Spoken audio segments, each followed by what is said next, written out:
कभी सोचा है कि हजारों साल पहले जब हमारे सवालों के जवाब देने के लिए कोई टेक्नोलॉजी नहीं थी, तब इंसानियत ज्ञान कैसे खोजती थी? आज हम एक ऐसे ही प्राचीन स्रोत के सफर पर चलेंगे जिसने सदियों से हमें रास्ता दिखाया है, और वो है ऋग्वेद। जरा सोचिए उस दुनिया के बारे में जहां हर सूर्योदय एक चमत्कार था और हर तूफान एक रहस्य। जब आसमान में पहली बार बिजली कड़की होगी या चांदनी रात ने अंधेरे को चीरा होगा, तो हमारे पूर्वजों के मन में कैसे कैसे सवाल और कैसा आश्चर्य जागा होगा। देखिए, आज तो हमारे पास गूगल है, लेकिन उस जमाने में जवाबों की इस तलाश ने एक बहुत ही असाधारण ज्ञान की परंपरा को जन्म दिया, जिसे हम वैदिक साहित्य कहते हैं। ये सिर्फ क्या और कैसे के जवाब नहीं थे, बल्कि क्यों की एक बहुत गहरी खोज थी कि आखिर इस अस्तित्व का मतलब क्या है।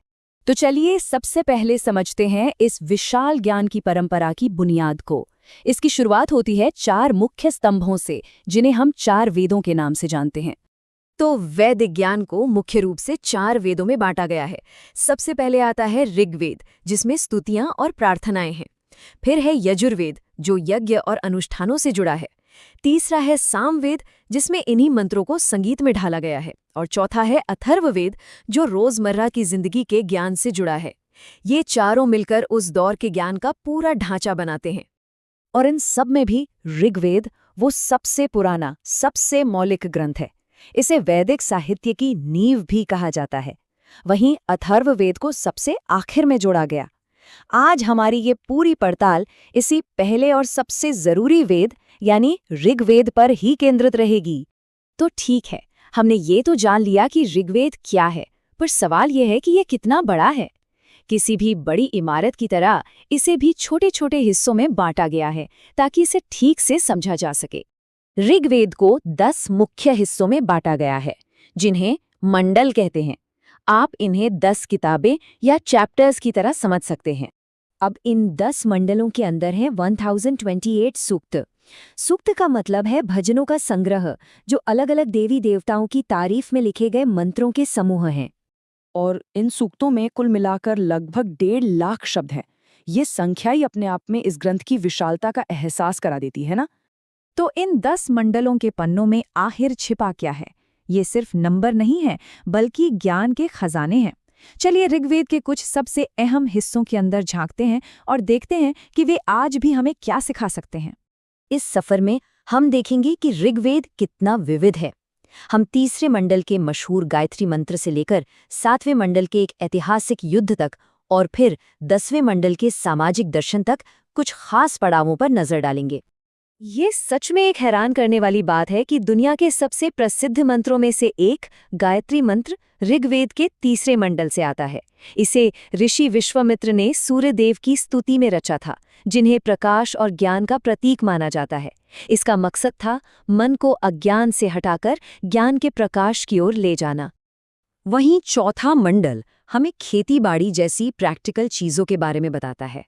इसमें पृथुवैन्य नाम के एक व्यक्ति का जिक्र है, जिन्हें धरती पर खेती शुरू करने का श्रेय दिया जाता है। मतलब एक तरह से उन्हें दुनिया का पहला एग्रीकल्चरल इंजीनियर भी कह सकते हैं। 7वां मंडल हमें याद दिलाता है कि ऋग्वेद सिर्फ प्रार्थनाओं का संग्रह नहीं है, बल्कि एक ऐतिहासिक दस्तावेज भी हो सकता है। इसमें दाशराज्य नाम के एक बहुत बड़े युद्ध का वर्णन मिलता है। ये राजा सुदास और 10 दूसरे कबीलों के राजाओं के बीच लड़ी गई एक महालड़ाई थी। अब हम ऋग्वेद के उस हिस्से पर आते हैं जो शायद सबसे ज्यादा चर्चा में रहता है और जिसे अक्सर गलत भी समझा जाता है, 10वां मंडल और उसमें बताई गई सामाजिक व्यवस्था। आइए देखते हैं कि मूल ग्रंथ असल में क्या कहता है। 10वें मंडल के पुरुष सूक्त में समाज को 4 वर्णों में बांटा गया है। ब्राह्मण, जो ज्ञान और शिक्षा का काम करते थे। क्षत्रिय, जिनका काम रक्षा और शासन का था। वैश्य, जो व्यापार और कृषि संभालते थे। और शूद्र, जो कारीगरी और दूसरी सेवाएं देते थे। और यहीं पर सबसे महत्वपूर्ण बात आती है। मूल ग्रंथ के अनुसार ये व्यवस्था किसी के कर्म पर आधारित थी, मतलब उसके काम, उसके गुण और उसकी काबिलियत पर, न कि उसके जन्म पर। इसका मतलब ये है कि ये एक तरह का सामाजिक ढांचा था जो इस पर केंद्रित था कि लोग समाज में क्या योगदान देते हैं। तो इतना सारा ज्ञान, ये मंडल, ये सूक्त, आखिर इन सब का मकसद क्या है? इसे समझने के लिए एक बहुत पुरानी और मशहूर कहानी का सहारा लेते हैं। सोचिए कि कुछ ऐसे लोग हैं जो देख नहीं सकते और उनसे एक हाथी के बारे में बताने को कहा जाता है। जिस इंसान के हाथ में हाथी की पूंछ आती है वो कहता है कि हाथी तो एक रस्सी जैसा है। जिसके हाथ में पैर आता है वो उसे एक खंबे जैसा बताता है। बात ये है कि हर कोई सच बोल रहा है, लेकिन उनका सच अधूरा है। और देखिए, यही तो है अज्ञान। जब हम किसी चीज के एक छोटे से हिस्से को जानकर उसे ही पूरी सच्चाई मान लेते हैं, तो हम असलियत से बहुत दूर हो जाते हैं। और बस यहीं पर वेदों का असली मकसद सामने आता है। उनका लक्ष्य हमें अधूरा सच नहीं बल्कि एक पूरा, एक व्यापक ज्ञान देना है, ताकि इंसान हाथी के सिर्फ एक हिस्से को नहीं बल्कि पूरे हाथी को देख सके, यानी अज्ञान के अंधेरे से ज्ञान के प्रकाश की ओर एक सफर कर सके। और ये सारी बात हमें आज एक बहुत गहरे सवाल पर लाके खड़ा कर देती है। अगर हजारों साल पहले ज्ञान का उद्देश्य पूरी तस्वीर दिखाना था, तो आज की इस आधुनिक सूचनाओं से भरी दुनिया में हम किन हाथियों को सिर्फ छूकर समझने की कोशिश कर रहे हैं और पूरी तस्वीर देखने से कहाँ चूक रहे हैं, इस पर सोचिएगा जरूर। नमस्कार। चलिए आज बात करते हैं प्राचीन वैदिक ज्ञान प्रणाली की। अब ये सिर्फ कुछ धार्मिक किताबें नहीं हैं, नहीं, ये तो एक पूरा का पूरा सिस्टम है। एक ऐसा बेहतरीन सिस्टम जो ज्ञान को एक पीढ़ी से दूसरी पीढ़ी तक पहुंचाने के लिए बनाया गया था। तो सोचिए जरा, एक सवाल उठता है। हजारों साल पहले जब सब कुछ मौखिक रूप से ही सिखाया सुनाया जाता था, तब हमारे पूर्वजों ने ये पक्का कैसे किया होगा कि उनके जो इतने गहरे विचार थे वो बिना किसी गलती के, बिना किसी बदलाव के अगली पीढ़ियों तक पहुंचे? इसके लिए उन्होंने एक कमाल की प्रणाली बनाई। तो आज की इस पूरी बातचीत में ना हम इसी सिस्टम की एक एक परत को खोलकर देखेंगे। शुरुआत करेंगे 4 वेदों से, फिर समझेंगे उनके डीकोडर यानी कि ब्राह्मण ग्रंथों को। उसके बाद जानेंगे वो 6 जरूरी स्किल्स जिन्हें वेदांग कहते हैं, और आखिर में देखेंगे कि ये सब कुछ मिलकर ज्ञान का एक पूरा का पूरा सिस्टम कैसे बनता है। ठीक है, तो तैयार है? चलिए शुरू करते हैं एकदम जड़ से, यानी मूल ग्रंथों से, वेदों से। यही तो इस पूरे ज्ञान के सिस्टम की नींव है। तो देखिए, कुल 4 वेद हैं। सबसे पहला और सबसे पुराना है ऋग्वेद। इसमें क्या है? इसमें है देवताओं की तारीफ में लिखे गए भजन। फिर आता है सामवेद, जो हमें बताता है कि इन्हीं भजनों को सुर और संगीत के साथ कैसे गाना है। तीसरा है यजुर्वेद, जिसका फोकस है यज्ञ और कर्मकांड पर, मतलब जीवन के जो रीति रिवाज होते हैं उन पर। और आखिर में है अथर्ववेद, जिसमें हमारी रोजमर्रा की जिंदगी से जुड़ी बातें हैं, जैसे दवाइयाँ, इलाज, सामाजिक नियम कायदे, ये सब कुछ। अभी हमने यजुर्वेद में कर्मकांड की बात की, तो इसका मतलब क्या है? असल में इसका मतलब है हमारी दुनियादारी से, हमारे सांसारिक जीवन से जुड़ी रस्में और हमारी जिम्मेदारियां, जैसे जन्म, शादी और दूसरे संस्कार। एक तरह से ये हमें सिखाता है कि इस दुनिया में रहते हुए अपनी जिंदगी को उसके हर पहलू के साथ अच्छे से कैसे जीना है। अब देखिए, वेदों की जो भाषा है, जो फिलॉसफी है, वो काफी गहरी और मुश्किल हो सकती है। तो उसे आसान बनाने के लिए, उसे आम लोगों तक पहुंचाने के लिए एक और लेयर बनाई गई। इन्हीं को हम कहते हैं ब्राह्मण ग्रंथ। ये ब्राह्मण ग्रंथ असल में वेदों के लिए एक ऑफिशियल गाइड बुक या कमेंट्री की तरह है। जैसे किसी मुश्किल किताब को समझने के लिए एक गाइड होती है ना, बिल्कुल वैसे ही। टीका का मतलब ही है किसी चीज को समझाना, उसकी व्याख्या करना। इन ग्रंथों का मकसद बस एक ही था, वेदों के गहरे ज्ञान को आसान भाषा में लोगों तक पहुंचाना। और ये पूरा सिस्टम बड़ा ही ऑर्गेनाइज्ड है। ऐसा नहीं कि कुछ भी कहीं भी लिख दिया। हर वेद का अपना एक ब्राह्मण ग्रंथ है जो खास तौर पर उसी की व्याख्या करता है। जैसे मिसाल के तौर पर ऋग्वेद के लिए ऐतरेय है, यजुर्वेद के लिए शतपथ है और अथर्ववेद के लिए गोपथ। ये कुछ बड़े नाम हैं। यजुर्वेद के अंदर एक और दिलचस्प बात है, इसकी 2 शाखाएं हैं, कृष्ण और शुक्ल। अब इसे समझने का सबसे अच्छा तरीका है चांद के घटने बढ़ने से। कृष्ण पक्ष यानी अंधेरे की तरफ, जब चांद घटते घटते अमावस्या तक पहुंचता है, और शुक्ल पक्ष यानी उजाले की तरफ, जब चांद बढ़ते बढ़ते पूर्णिमा तक पहुंचता है। कितना काव्यात्मक तरीका है ना ज्ञान को बांटने का। तो अब तक हमारे पास क्या क्या है? मूल ग्रंथ यानी वेद, और उनको समझाने वाली किताबें यानी ब्राह्मण। लेकिन सिर्फ पढ़ लेना ही तो काफी नहीं है। इन पर मास्टरी करने के लिए, इन्हें सही से समझने और इस्तेमाल करने के लिए कुछ खास स्किल्स की भी तो जरूरत थी। और यहीं एंट्री होती है वेदांगों की। वेद के अंग यानी वेदांग, ये कुल 6 जरूरी विषय हैं। इनके बिना वैदिक ज्ञान को पूरी तरह से समझना और अमल में लाना नामुमकिन सा था। तो कौन कौन से हैं ये 6 अंग? पहला है शिक्षा यानी सही प्रोनाउंसिएशन। दूसरा कल्प, मतलब किस मौके पर कौन सा मंत्र बोलना है। तीसरा है व्याकरण, जो भाषा को सही स्ट्रक्चर देता है। चौथा निरुक्त, यानी शब्दों की जड़ तक पहुंचना, उनका असली मतलब समझना। पांचवा है छंद, यानी कविता और मीटर का ज्ञान। और छठा ज्योतिष, जिससे सही समय तय किया जाता था। और इन 6 में से ना एक को बहुत ज्यादा अहमियत दी गई है, निरुक्त को। यहाँ तक कि इसे वेदों की आत्मा कहा गया है। सोचिए, आत्मा, ऐसा क्यों? क्योंकि जब तक शब्दों की जड़, उनका असली मतलब ही पता नहीं होगा, तो फिर ग्रंथों के गहरे अर्थ को कोई कैसे समझ सकता है ना? और हाँ, जब व्याकरण की बात आती है तो एक नाम लिए बिना बात अधूरी है। ऋषि पाणिनि, उन्होंने ही अष्टाध्यायी नाम का ग्रंथ लिखा, जो आज भी संस्कृत ग्रामर का सबसे बड़ा आधार माना जाता है। इससे पता चलता है कि उस दौर में भाषा की शुद्धता को लेकर लोग कितने सजग थे। तो चलिए अब इन सभी हिस्सों को, वेद, ब्राह्मण, वेदांग, इन सबको एक साथ जोड़कर देखते हैं कि एक कंप्लीट सिस्टम के तौर पर काम कैसे करता है। तो सबसे बड़ी बात जो समझने की है वो ये है कि वैदिक साहित्य सिर्फ कुछ किताबों का कलेक्शन नहीं है। नहीं, ये सीखने और सिखाने का, ज्ञान को बचाने का एक पूरा इकोसिस्टम है। एक ऐसा इकोसिस्टम जिसमें कोर टेक्स्ट यानी वेद हैं, उन्हें समझाने के लिए कॉमेंट्री यानी ब्राह्मण है, और उन्हें सही से इस्तेमाल करने के लिए ज़रूरी स्किल्स यानी वेदांग है। सब कुछ एक दूसरे से जुड़ा हुआ। और ये पूरी बात हमें एक आखिरी सवाल पर लाकर छोड़ देती है कि ज्ञान को इतने व्यवस्थित ढंग से सहेजने का ये जो पुराना तरीका है, क्या वो सिर्फ इतिहास बनकर रह गया है, या फिर आज भी डीप लर्निंग के लिए, एक असरदार पढ़ाई के लिए ये एक टाइमलेस मॉडल हो सकता है? इस पर सोचिएगा ज़रूर। कभी सोचा है कि हमारे प्राचीन ग्रंथों में सिर्फ धर्म और दर्शन ही नहीं, बल्कि दिल को छू लेने वाले ड्रामे, आज के विज्ञान के बीज और संगीत का पूरा गणित छिपा हुआ है? तो आज हम अपनी विरासत के उन्हीं पन्नों को पलटेंगे जिन्हें अक्सर हम अनदेखा कर देते हैं।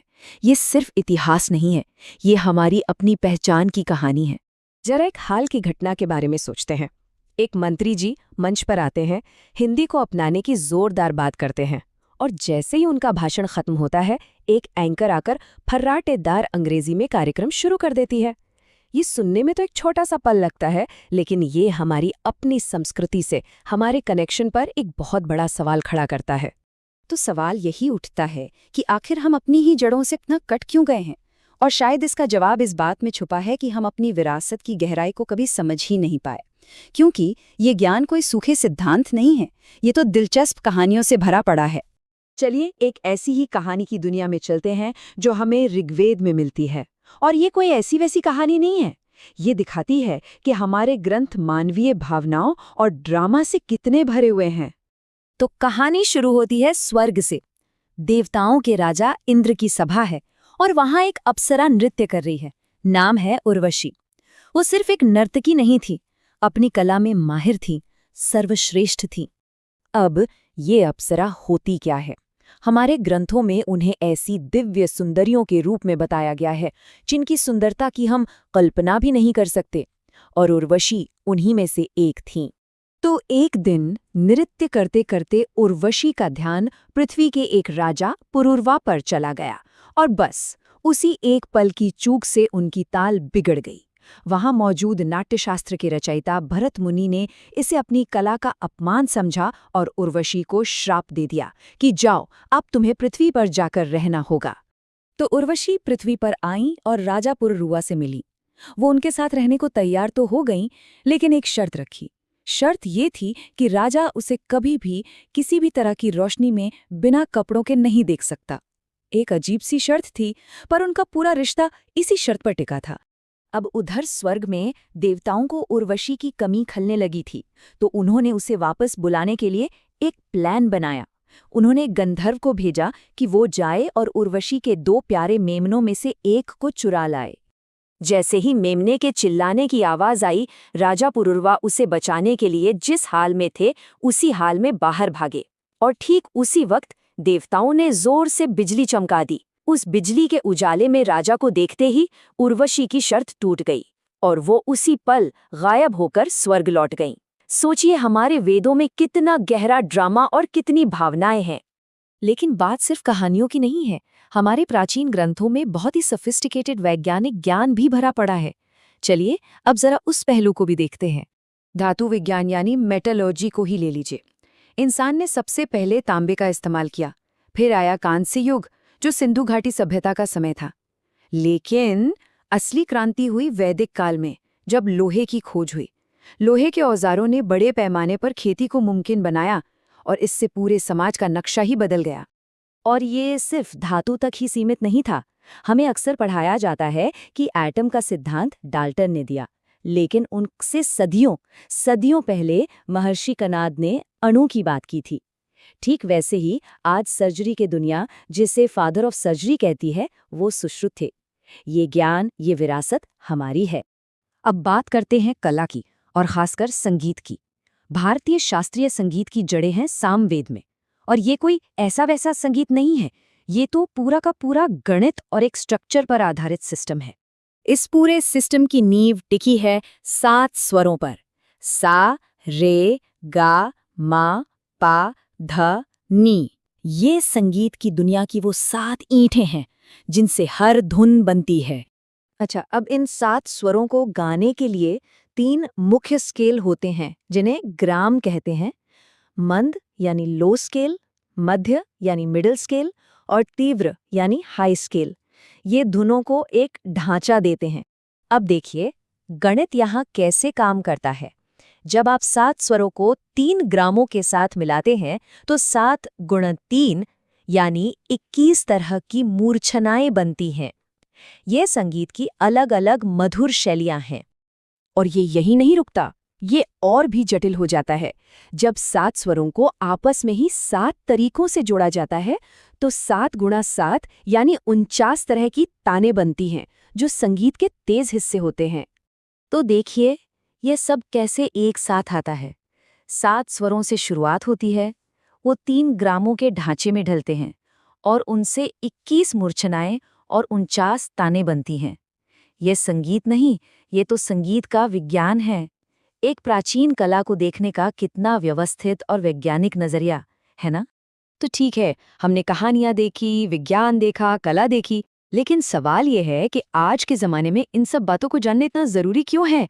इसका हमारी जिंदगी से क्या लेना देना है? इसका जवाब इस बात में है कि अपनी विरासत को समझना सिर्फ कुछ फैक्ट्स रटना नहीं है। जब हम ये इतिहास सीखते हैं ना, तो इस देश पर गर्व महसूस होता है। हमारे विचारों को एक मजबूत जमीन मिलती है, एक आत्मविश्वास मिलता है।